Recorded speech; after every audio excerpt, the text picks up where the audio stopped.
皆さんにお伝えしたいと思うんですけども、日本にはね実はねすごくかっこいいところがたくさんある。でも日本人も知らなかったりするんですよね。そこを僕はぐーっとこうねパフォーマンスで表現して世界中でショーをしてきた。39カ国ってすごくないですか。39カ国でパフォーマンスしたんですけどもね、そうでもないみたいですか。ああのいや言った本人がね国の名前を数えてて調子よくって25ぐらいまでしか数えられないんですよ。結構すごいだと思います。でなぜこんなことが可能になったのかっていうところを今日はお話しします。実はね日本の伝統文化からこの3つの切り口で僕はねぐーっとかっこよさだけを抽出してでパフォーマンスに生かしてるって。かっこよさ、動き、リズムね、精神。まず動きからいきましょうか。ちょっとね動きを見てください。2つの動きをしますからどちらが空手の動きかっていうのを当ててほしい。1つ目ね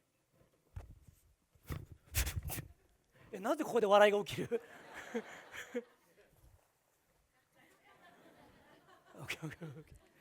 2つ目ね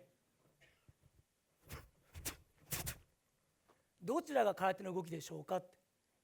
一目瞭然でしょ。誰でもわかるよね。後半が空手の動きです。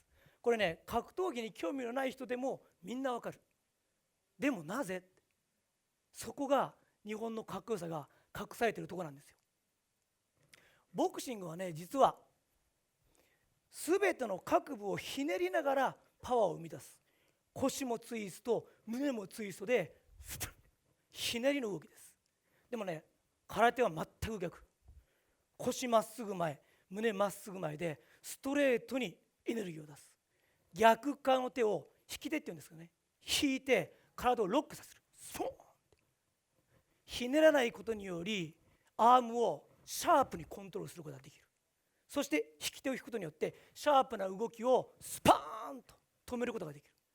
これかっこよくないですか。これパフォーマンスに入れない手はないですよね。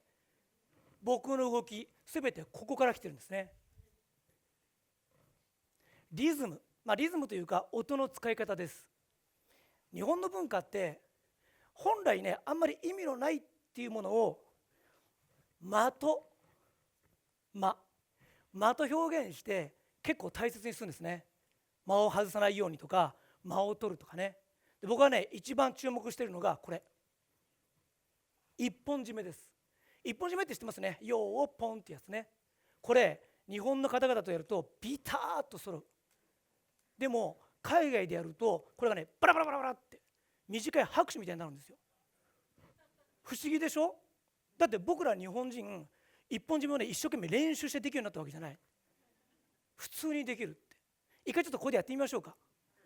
いや今日ね外国の方もいらっしゃるのでちょっと結果が楽しみなんですけど、いきますね。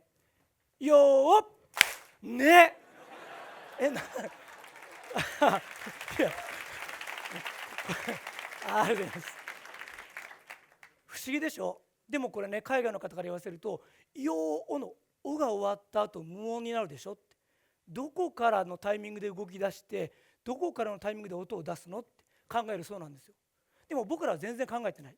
無音のところをちゃんとコントロールできてるんですね。これを僕はパフォーマンスに入れてるって。ガーッと音が流れてきてピタッと音が止まる。その後無音なんだけどもその次に僕が動き出すタイミングとそれから僕は映像を使うんだけどね、映像と音がピタッと揃うって。そうすると海外ではおージャパニーズクールってなるんですよ。体の動かし方とかリズムのことなかなか言葉では伝えられないのでちょっとねパフォーマンスでお見せします。パフォーマンスの後ねまたお話少ししますね。切られちゃった。これ言っとかないとそのパフォーマンス終わった後ですごい拍手で追い出されるような感じっていうちょっとねまだ続きはありますからすいません。はい。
told you.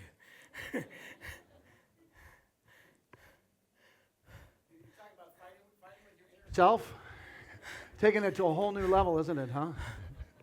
ありがとうございます。今ご覧いただいたパフォーマンスは武道のね、己に勝つっていう心得を描いたものです。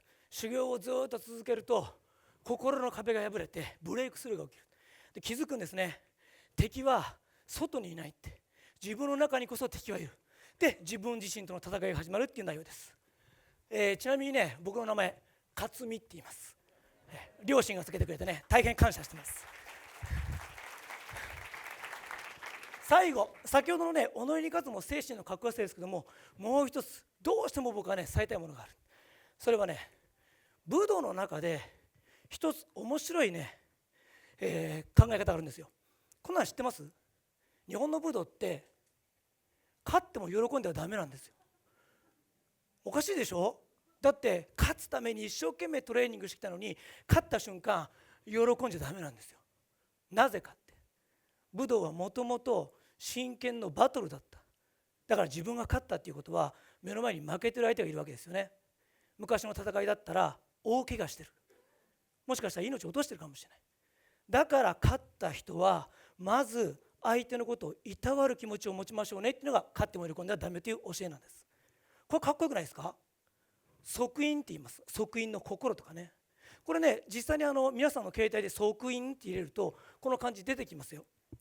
でこれはアクションを起こす前に想像してくださいねって、相手の立場になって相手のことを思いやりながら結果を想像する。それが相手に迷惑をかけたり嫌な思いをさせるんだったら、アクションする前にやめておきましょうっていうのがこの即印の心です。これはかっこいいなって、日本の武道すごくかっこいいこれがあるんだなと思ったけども違ってた。